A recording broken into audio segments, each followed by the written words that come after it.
When my mother stood in court crying, everyone thought she was the victim. Her voice was shaking, her hands were trembling. She kept saying she did everything she could, but the judge didn't believe her, because the night she threw me out at 17 years old, in the rain, with nowhere to go, was finally being told by the people who mattered. And this time, she couldn't rewrite the story. Can you imagine being told you're no longer welcome in the house you grew up in by the one person who was supposed to protect you? Because that's exactly what my mother did. She didn't scream, she didn't hit me, she didn't even raise her voice. She just stood there, holding her new husband's hand and said, "You're an adult now, figure it out." I was 17 years old, and it was raining. The voicemail I never play.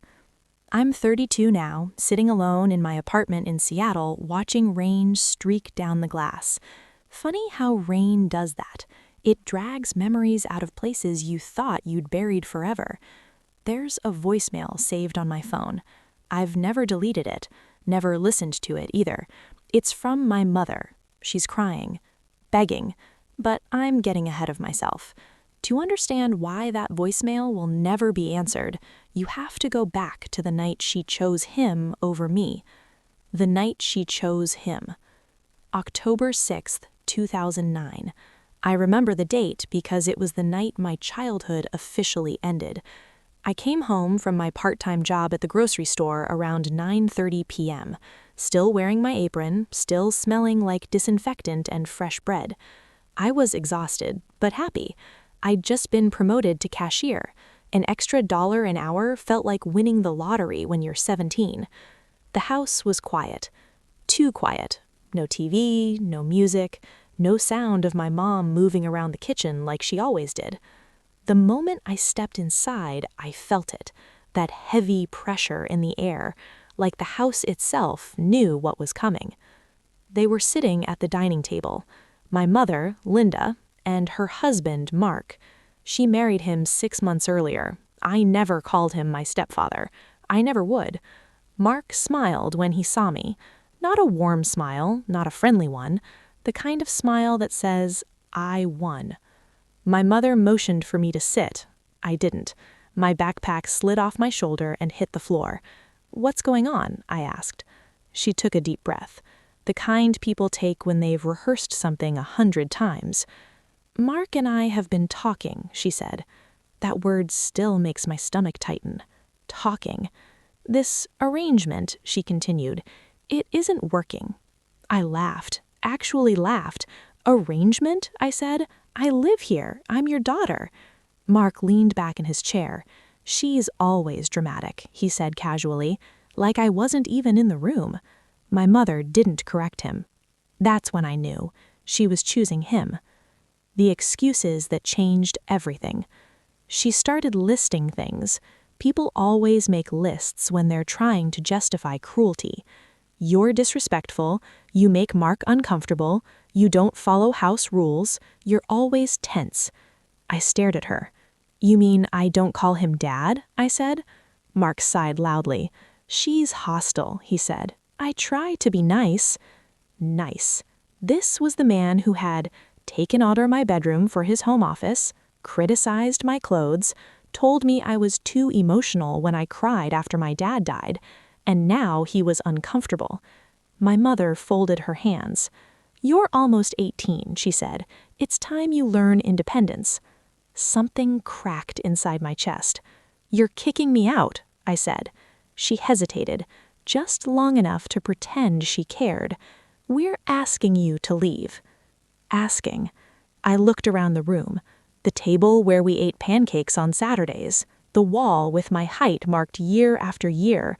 The woman who used to braid my hair before school. "When?" I asked quietly. Mark answered. "Tonight would be best." Locked out. By the time I stepped outside, the rain was pouring. No coat, no umbrella. Just my backpack and the clothes on my body. My mother stood in the doorway. She didn't hug me. She didn't cry. She didn't stop me. Mark closed the door. Locked it. And just like that, 17 years of being her daughter ended with the sound of a deadbolt. I stood there for a moment, waiting, for her to open the door. She didn't. So I walked. Nowhere to go. I didn't have a plan, just instinct. I walked toward the bus stop even though I didn't have money for a ticket. My phone battery was at 12%. No dad, no grandparents, no relatives willing to get involved. I sat on the cold bench, rain soaking through my jeans, staring at my phone. I called my mother, straight to voicemail. That voicemail, the one she'd leave years later, crying, but not that night, not when I needed her. My phone died, and that's when the truth hit me. I was homeless. The stranger who refused to look away. I don't know how long I walked. My feet hurt, my hands were numb. I must have looked invisible because a woman pulled over. She rolled down her window. "Are you okay?" she asked. I shook my head. Her name was Evelyn Parker. She was a nurse. She gave me her coat, let me sit in her car, bought me soup at a 24-hour diner.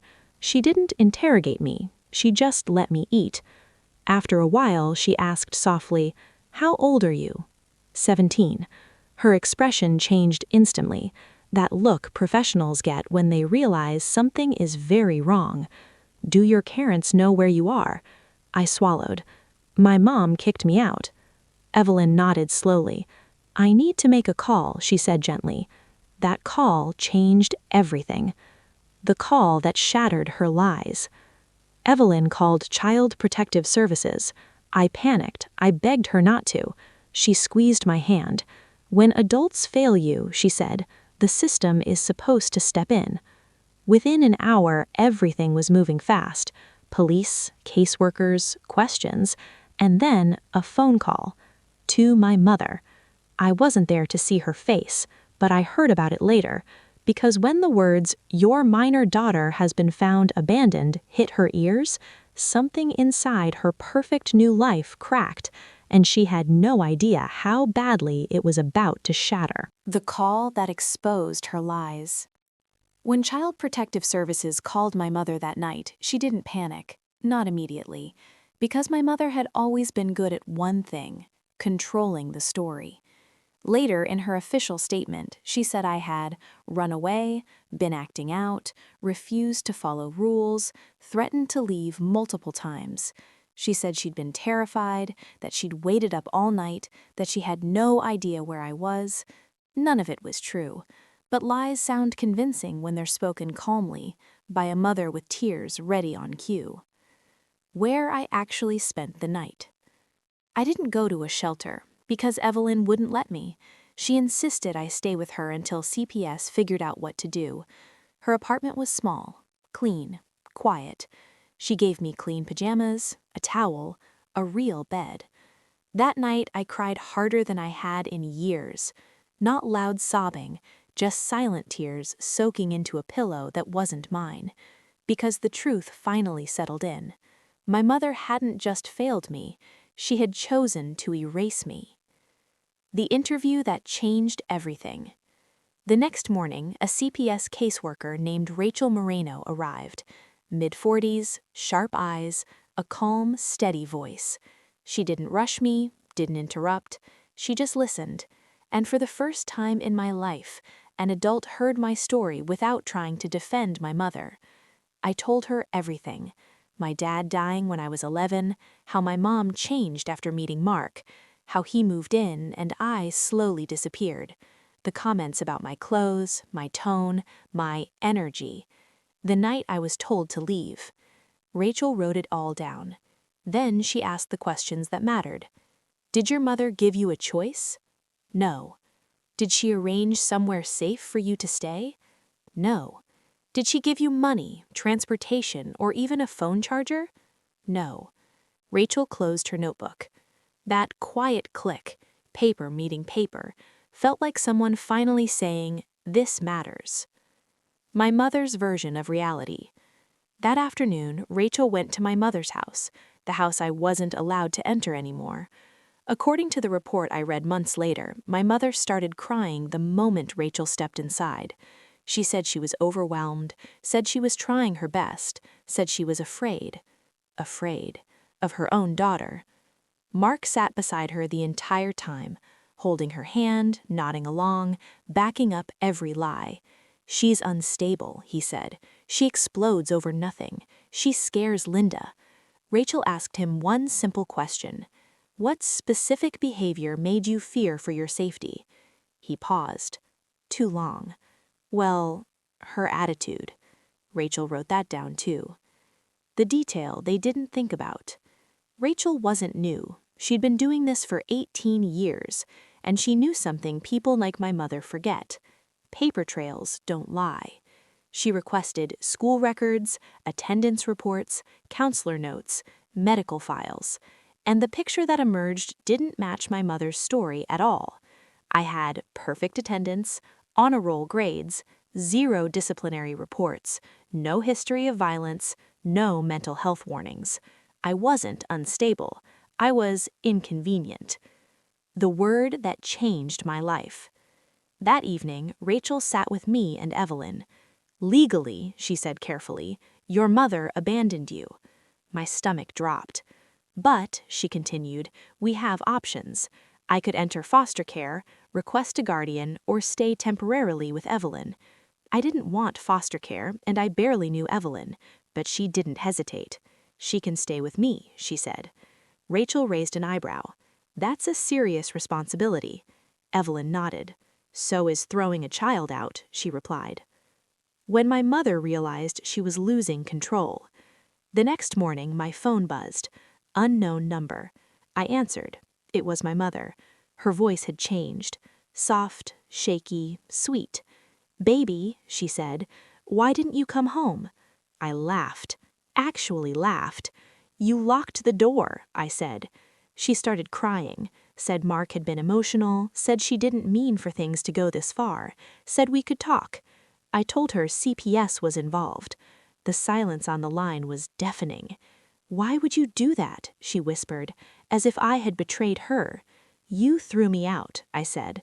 "I survived." She hung up. The investigation tightens. CPS didn't stop with interviews. They verified timelines. Neighbors confirmed seeing me leave with a backpack, in the rain. One neighbor reported hearing Mark say, "Good, she's gone."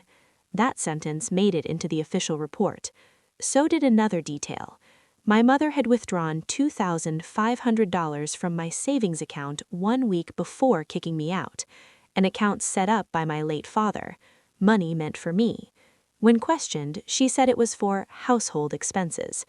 Funny, because once I was gone, those expenses seemed to disappear. The letter that finally scared her.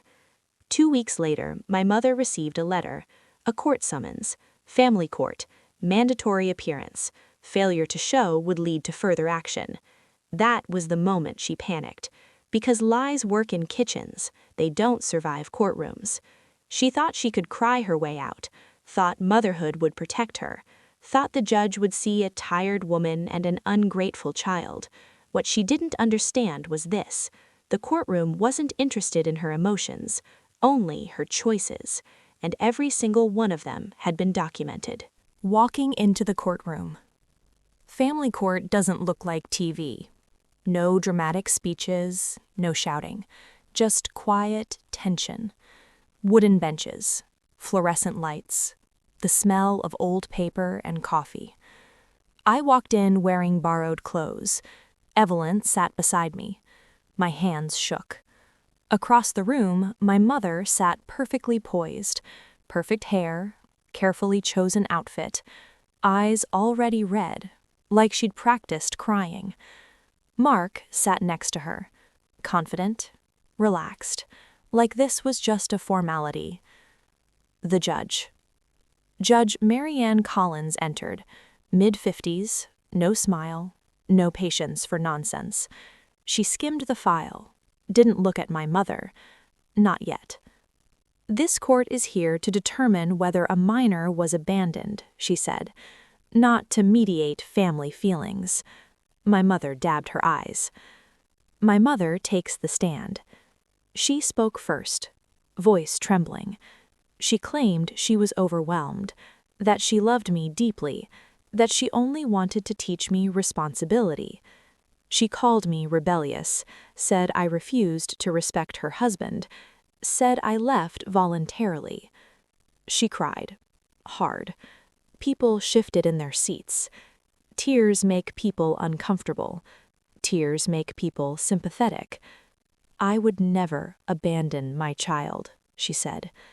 The courtroom fell silent. Judge Collins leaned forward. Mrs. Harris, she asked, calm but firm, what time did your daughter leave your home? My mother hesitated. Around 10? And what arrangements did you make for her safety that night? Well, she said she wanted to go. That's not my question, the injector interrupted. What arrangements did you make? My mother swallowed hard.